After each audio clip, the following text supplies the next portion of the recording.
सुख और दुख किसी भी व्यक्ति की अपेक्षाओं पर निर्भर करता है। अगर उसकी अपेक्षा के अनुरूप काम हुआ तो सुख, और अपेक्षा के अनुरूप काम नहीं हुआ तो दुख। अब उसकी अपेक्षा कितनी बड़ी है, और मजे की बात, छोटी छोटी अपेक्षाओं के बाद व्यक्ति की अपेक्षाएं भी बड़ी होने लगती है, और फिर छोटी अपेक्षा में उसको सुख मालूम नहीं होता। एक व्यक्ति को 5 लाख का लाभ हुआ, तो मैंने पूछा, और बड़े चिंतित थे। अब 5 लाख का लाभ होने के बाद वह व्यक्ति चिंतित थे, तो मुझे बहुत उत्सुकता हुई। वो कह रहे रात नींद नहीं आती है। तो मैंने पूछा बात क्या है, तो उन्होंने कहा क्या बताएं, बड़ी मुसीबत टूट पड़ी है, 5 लाख का नुकसान हो गया। नुकसान? मैंने तो सुना आपको 5 लाख का लाभ हो गया।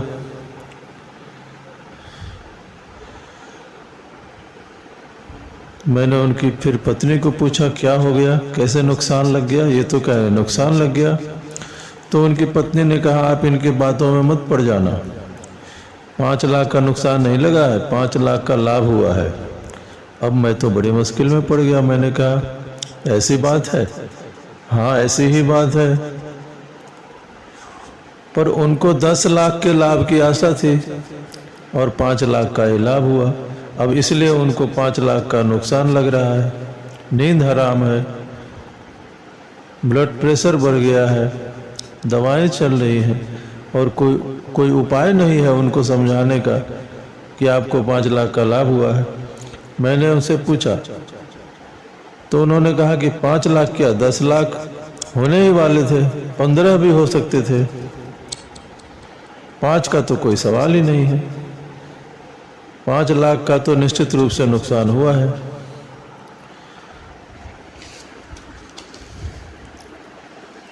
अब इतनी अपेक्षा और लाभ होने के बावजूद भी यह सोचना कि मुझे नुकसान हुआ है, तो बिल्कुल ही बुद्धिहीन व्यक्ति की बात है। लेकिन है, ऐसे बुद्धिहीन व्यक्ति भी दुनिया में है, क्योंकि अपेक्षा का तो कोई अंत है नहीं, और जो भी मिलता है सदा छोटा पड़ता है।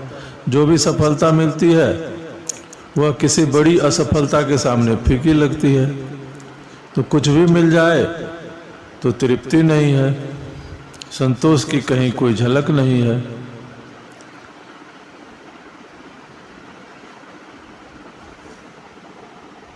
अपेक्षा की बड़ी लकीर जिसके मन में खींची है, तो सफलता की सभी लकीरें छोटी पड़ती हैं, और अपेक्षा अंतहीन है, उसका कोई अंत नहीं है, वह दोनों छोरों पर अनंत है। जो लोग ब्रह्म को जानते हैं वे ब्रह्म को अनंत कहते हैं, और जिन्होंने ब्रह्म को नहीं जाना वह सिर्फ अपेक्षा को अनंत मानते हैं। उनकी एक्सपेक्टेशन अनंत है। अगर हम अपने जीवन से अपेक्षा की लकीर मिटा दें तो फिर छोटी सी सफलता भी हमें बड़ा आनंद देगी, क्योंकि हम उसका कोई कंपैरिजन नहीं करेंगे कि यह बड़ा भी हो सकता था। अगर हम जैसे ही यह कंपैरिजन करने लगे कि यह सफलता बड़ी भी हो सकती थी, तो तुरंत ही हम दुख को उत्पन्न कर लेंगे और हमारे अंदर विषाद उत्पन्न हो जाएगा। इसलिए बड़े मजे की बात है कि गरीब आदमी ज़्यादा विषाद को उपलब्ध नहीं होता, उसकी अपेक्षाएं छोटी हैं, और अमीर आदमी ज़्यादा विषाद को उपलब्ध होता है, जबकि होना नहीं चाहिए अमीर आदमी को विषादग्रस्त। लेकिन बिल्कुल नियम तोड़कर यह बात चलती है। गरीब समाज ज़्यादा परेशान नहीं होते और अमीर समाज बहुत परेशान हो जाते हैं। कारण क्या है?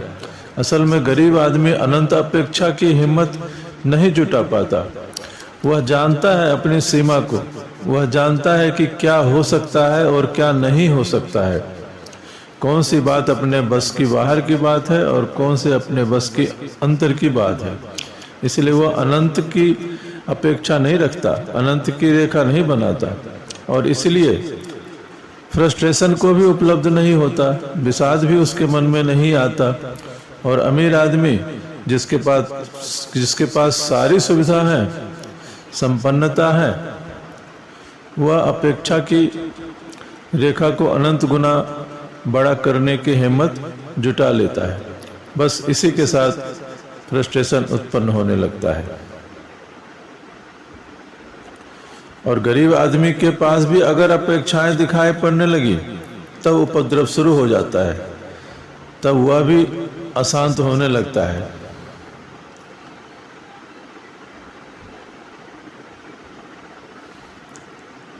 अपेक्षा का समृद्धि से कोई लेना देना नहीं है। कितना भी समृद्ध हो, अगर अपेक्षा उससे ज्यादा है तो कभी भी वह व्यक्ति सुख महसूस नहीं करेगा। और अपेक्षा की धारा बहुत ज्यादा न हो तो समृद्ध आदमी भी शांत हो सकता है। और ठीक इसके उल्टा, अगर अपेक्षा की धारा बहुत बड़ी है और आदमी दरिद्र है तो भी वह अशांत हो जाएगा। तो प्रश्न दरिद्रता और अमीरी का नहीं है, प्रश्न है कि आपकी अपेक्षा कितनी है, आपका एक्सपेक्टेशन कितना है। कहीं न कहीं एक लकीर खींचनी होगी एक्सपेक्टेशन की, कहीं न कहीं व्यक्ति को एक सीमा बांधनी होगी, तभी वह जीवन में सब कुछ प्राप्त भी कर सकता है और सुख भी अनुभव कर सकता है और उसे शांति भी मिल सकती है। लेकिन इसके लिए कहीं न कहीं उसे एक रेखा जरूर खींचनी होगी कि यह एक्सपेक्टेशन मेरा इतना है, और फिर उसका आनंद भी उठाना होगा।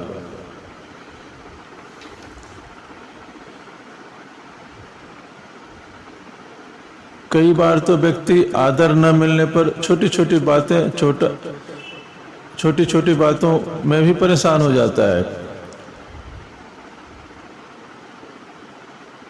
और छोटी छोटी अपेक्षाओं से भी वह दुख झेल रहा है।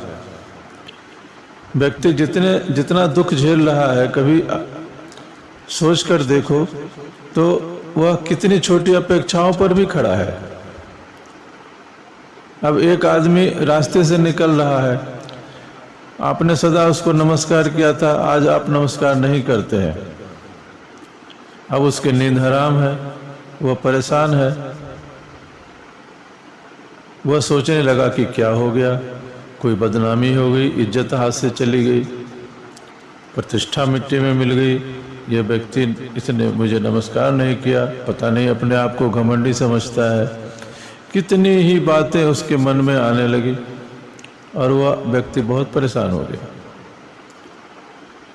और यह व्यक्ति ने सदा नमस्कार यह मुझे करता था, आज इसने नमस्कार नहीं किया, क्या हो गया, अब उसको मैं कैसे बदला चुका हूँ और क्या करना है इस व्यक्ति के साथ और क्या नहीं करना है। अब वह हजार बातों के चक्करों में पड़ गया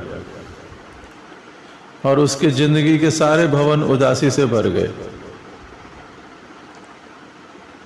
अब दूसरा उदाहरण है कि पति घर आया है, उसने कहा पानी लाओ और पत्नी नहीं लाई या लाने में देर कर दी। अब उसका जीवन पूरा दुख हो गया।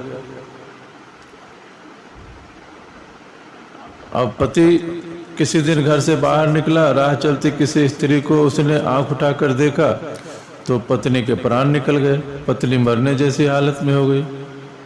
अब कह रही है जीने का कोई अर्थ नहीं रहा, जीना बिल्कुल बेकार है। तो हम अगर अपने दुखों के पहाड़ को देखें तो बड़ी बड़ी क्षुद्र अपेक्षाएं उनके पीछे खड़ी मिलेंगी।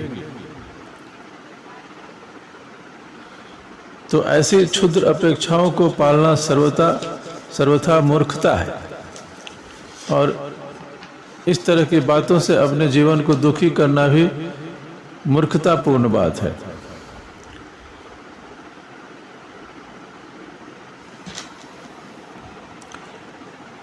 इन क्षुद्र अपेक्षाओं से व्यक्ति को बाहर निकलना होगा, तभी वह सुख प्राप्त करेगा।